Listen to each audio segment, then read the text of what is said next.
বলছে যে আমি কোনোভাবে চাই না সোহাগ জেল খাটুক, এটা কিন্তু তার প্রধান বক্তব্য, তাই না?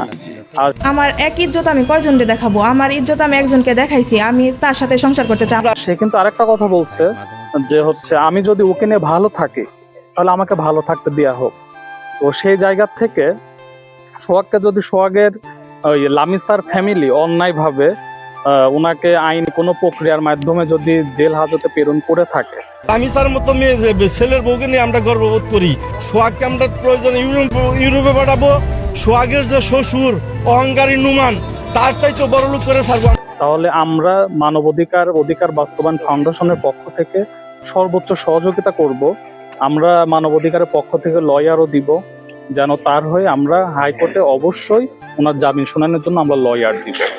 আর আপনারাও দেখেন যে হচ্ছে কিভাবে আপনাদের সহযোগিতা আমরা করতে পারি, যে সহযোগিতার কারণে আমরা সোহাগকে কারামুক্ত করে নিয়ে এসে তার বাবা মার কোলে ফিরিয়ে দিতে পারি।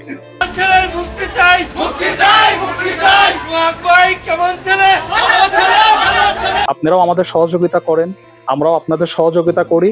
আমরা সবাই এক হয়ে কাঁধে কাঁধ মিলিয়ে এই সোহাগকে ন্যায় বিচার পাইয়ে দেওয়ার জন্য আমরা লড়াই করি। আর এই লড়াইয়ে অধিকার বাস্তবায়ন ফাউন্ডেশন আপনাদের ন্যায্য অধিকার ফিরে দেওয়ার জন্য সর্বদা সর্বক্ষণ আপনাদের পাশে আছে। এখন আমাদের যে বোনটা আছে লামিসা, ও যদি আমাদের থেকে কোনো কিছু সহযোগিতা চায়, আমরা বিষয়টা অবশ্যই দেখব।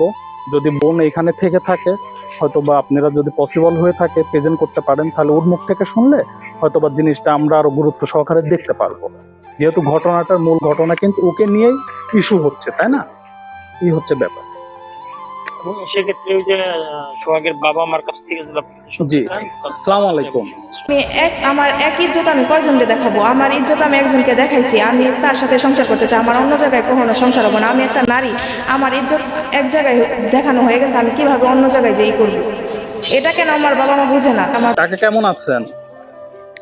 এখন ব্যাপার হচ্ছে কি যে দেখেন, একটা বাবা মনে হয় তখনই সব থেকে বেশি গর্বিত হয় যখন তার জন্য এলাকার প্রতিটা শ্রেণীর মানুষ মাঠে নামে, তাই না? আপনি এমন একটা সন্তান জন্ম দিয়েছেন যে সন্তানের দ্বারা আজকে কিন্তু আপনি গর্বিত। যদি সেটা না হতো, দেখেন এখানে যে মানুষগুলো আছে, আপনি কিন্তু কাউকে টাকা দিয়ে নিয়ে আসেন না। আপনার এক হয়ে কাঁধে কাঁধ মিলিয়ে সোহাগকে যেন সুস্থ স্বাভাবিক একটা জীবনে ফিরিয়ে দিতে পারি, আমরা সবাই মিলে চেষ্টা করি। আপনারা কি বলেন? আর আপনারা যারা আছেন দেশবাসীর কাছে আপনারা আহ্বান জানান, এই ভিডিওটা হয়তো প্রশাসনের অনেক ঊর্ধ্বতন কর্মকর্তা দেখছে, প্রশাসনের মধ্যে অনেক মানবিক প্রশাসন আছে, আবার আপনার হচ্ছে যারা আইনজীবী আছে, আইনজীবীর মধ্যেও কিন্তু অনেক মানবিক আইনজীবী আছে। তো সবাই যদি এক হয়ে একত্রে আমরা কাজ করি, যারা এই অন্যায়টা করছে তারা কিন্তু বেশি সময় অন্যায় করে টিকে থাকতে পারবে না। কেননা টুডে টুমরো সত্যটাই প্রতিষ্ঠিত হবে, এটাই সত্য নাকি? আর আমরা সত্যর পক্ষে তো আছি, অন্যায় পক্ষে না। তো সে জায়গা থেকে ইনশাল্লাহ যেখানে সত্য থাকে, যেখানে জনগণ একটা জিনিস চাও পাওয়া থাকে, দিন শেষে কিন্তু জয়ী ওইটাই হয়ে থাকে। ইনশাল্লাহ আমরা আশা করি, আমরা আইনের প্রতি শ্রদ্ধাশীল, আমরা আইনগতভাবে যারা সোহাগকে ফাঁসাচ্ছে আমরা তাদেরকে প্রতিহত করি। প্রতিহত করে আমরা সোহাগকে অবশ্যই সুস্থ স্বাভাবিক একটা জীবন ফিরাই।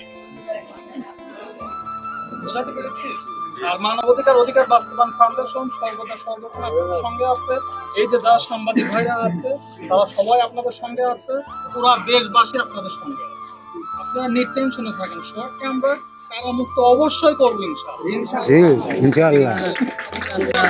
আছি ইনশাআল্লাহ। দেখবো যে হচ্ছে অন্যায় করে না ন্যায় আপনার হচ্ছে প্রতিষ্ঠা হয়, এটাই আমরা দেখবো নাকি? জয় কার হয়, অন্যায়ের হয় না ন্যায়ের হয়। আপনারা সবাই এক হয়ে কাজ করেন।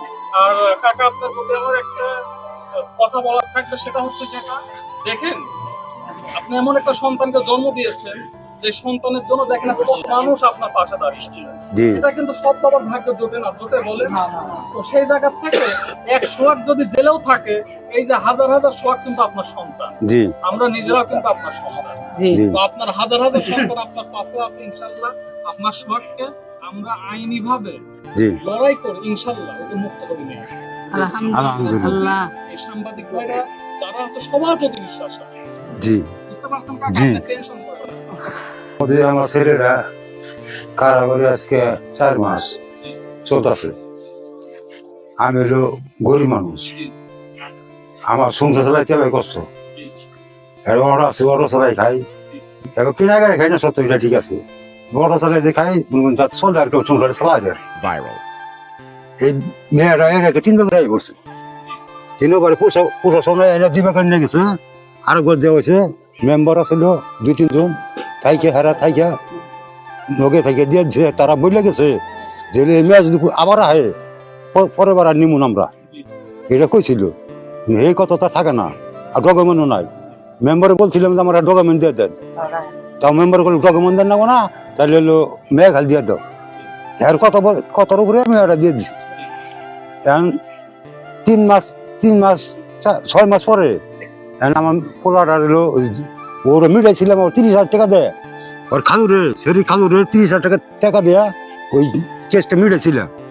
মিটানোর পরে এলো ওই টাকা দেওয়ার পরে মনে করুন হলো আমাকে 2-3 জনের নাম কাইটা দিছে, আর আমার ছেলের নাম ওই রেখে দিছে। পরে 6 মাস যাও পার হয়ে গেছে, আমরা বুঝি নাই না ওয়ারেন বাড়িছি বাড়িছি না, তো বুঝি না। পরে 6 মাস পরে মনে ধরে এই রাত এটা হলো আমার শরীর মেম্বার ছিল, মেম্বারের হাতে দেওয়া হয়েছে। শরীর মেম্বার নিয়ে শরীর খালু আছে না, এলো আকজর করে নাম আকজর, এর কাছে দিছে। হ্যাঁ রাসেল 30,000 টাকা নিছে, নিষ্পত্তি করে দিব।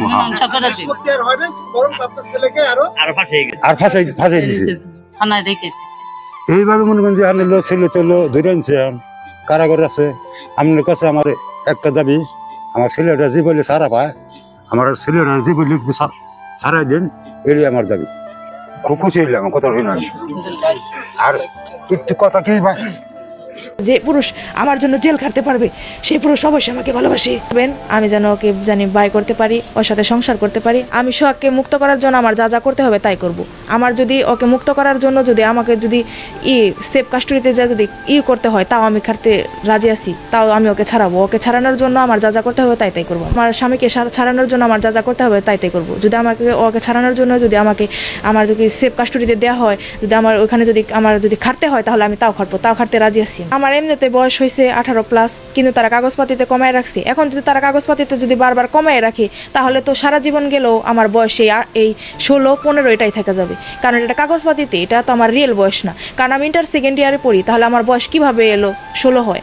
একটা মানে এসএসসি পরীক্ষা দেয়, তখনই তো তার বয়স 16 কিংবা 17 হয়।